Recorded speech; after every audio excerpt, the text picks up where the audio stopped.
Well, D&D 5e, based on the many comments I received in a previous video, it's clear, we're just not that into you.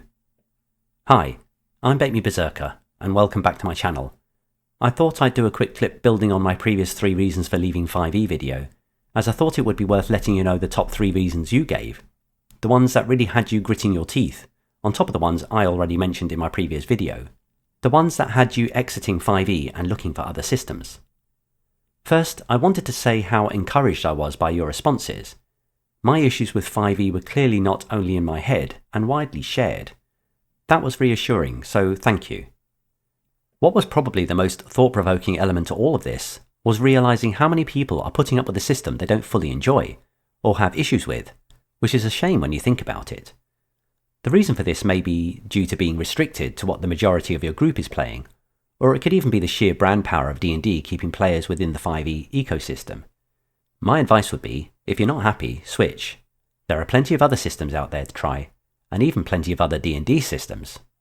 Did someone say BECMI? Okay, moving on. Let's get to the 3 additional things you listed as what drives you mad about 5e. And the first one of these almost made my own list and was continuously repeated in the comments. And that's gold, or more accurately, the point of gold. Now, as I said, this one almost made my own list, but I had to sit back and really think about the facts around gold and 5e, and what the system communicates in terms of what you can do with it. And actually, digging a bit deeper, there is quite a bit mentioned in the Dungeon Master's Guide, you know, the book we all forgot we had, about costs of building a settlement, upkeep of that settlement, and even staff. There's also a bit on the costs of creating magic items. So in truth, I'm not sure I agree there is a problem with what to do with gold when looking at this subject in isolation. However, if we consider the second reason you gave for leaving 5e, which was the rapid level climbing and non-stop adventures, the issue with gold becomes more apparent. You see, there may be all these opportunities to spend gold, but when a character can reach 20th level in a month of game time, I'm sure someone is going to tell me I'm being conservative there, then where is the actual opportunity to settle down? When can a character step out of the game and just stop, take a breath, and perhaps fulfill other ambitions that don't centre on saving the world? Now I know there might be 5e campaigns that might offer these breaks in the game for this kind of development, but I think they would be few and far between. Progress in 5e, for want of a better word, is very character-centric and focused on the build. There are no in-game incentives for building a settlement, so players might ask what the point is. It would have to be something a player really wanted to do, or require a DM with a great salesman skill to convince the players to try it. Again though, in the rules as written, there doesn't seem to be a point apart from that you can just do it. It's a way of spending money, but without any apparent gaming purpose. I recently did a video about the BECMI companion rules, which informed players and DMs alike about how to conduct settlement and dominion style play. Those rules, published in 1984, do a great job at giving gold a purpose, with dominions earning characters tax, which they can invest in building armies for conquest and expansion, supported by a great mass battle mechanic called the War Machine. I really recommend you give it a watch, as the purpose of gold, in fact the purpose of wealth, will just be obvious, whereas in 5e this purpose is absent. However, I do have to mention that all is not lost if you do want to stick with 5e. There's a small and upcoming YouTuber that goes by the name of Matt Colville. You might find his channel if you look hard enough. He released an excellent 270-page publication in 2018 called Strongholds and Followers, which can incentivize players to consider strongholds and dominions in the 5e setting. If you really are looking to expand your play and can't bring yourself to try old school, despite all my hard work to the contrary, then I recommend you get yourself a copy. Oh, and Matt, good luck with the channel. So let's focus on your number 2 reason again. Level gain is too swift and continuous adventuring. I thought I'd have a quick look at this and try to pinpoint where the change in gameplay happened to facilitate a type of player that seems to be focused on leveling. I don't think it's a stretch to suggest it started with 3rd edition, when gold for XP was dropped from D&D.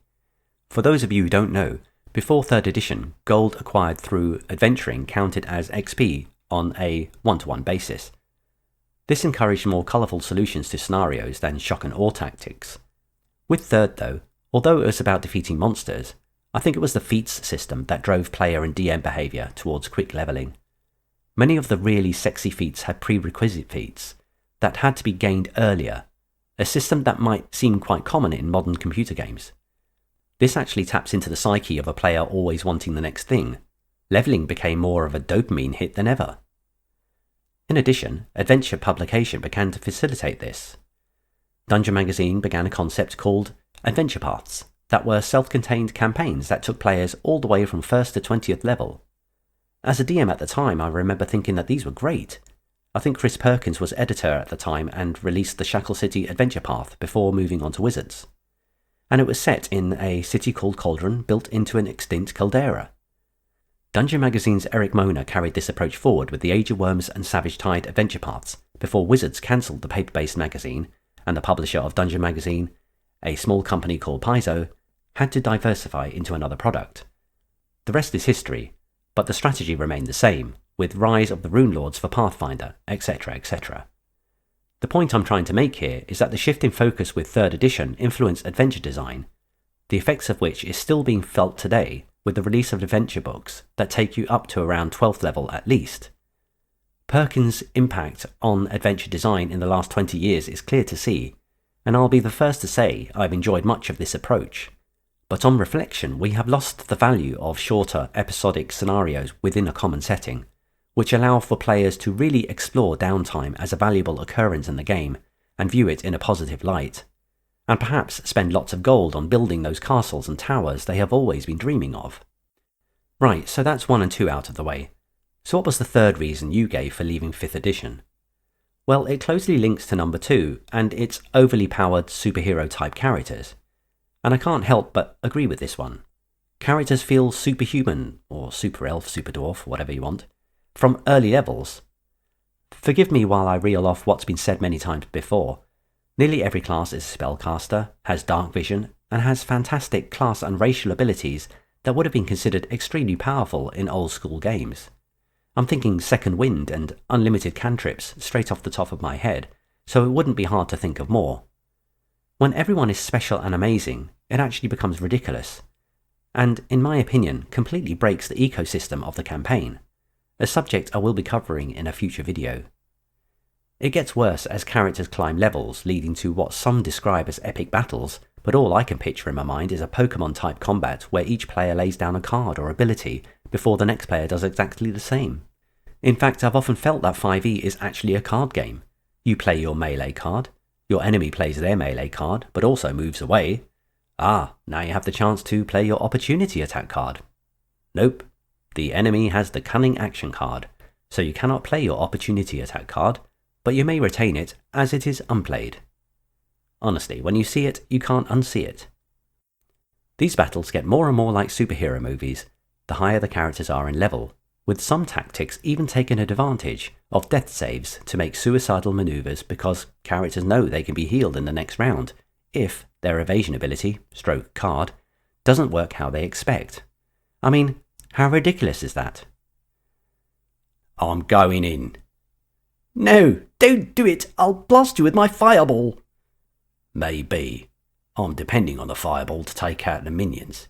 If I go down, Eric will heal me. Won't you, Eric? Well, I still don't think it's a good idea, like. I'll soon be up on my feet and behind the villain. Leroy Jenkins!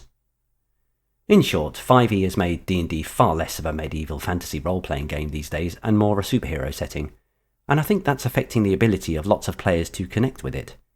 However, I do wonder if Wizards of the Coast care, as the concept of what fantasy is to younger generations is not what it is for me and those of my age who are becoming less relevant in the company's eyes. But that's okay. I'll take the left passage, and you take the right, and we'll see where we end up. It's just that in my day, I was always told never to split the party.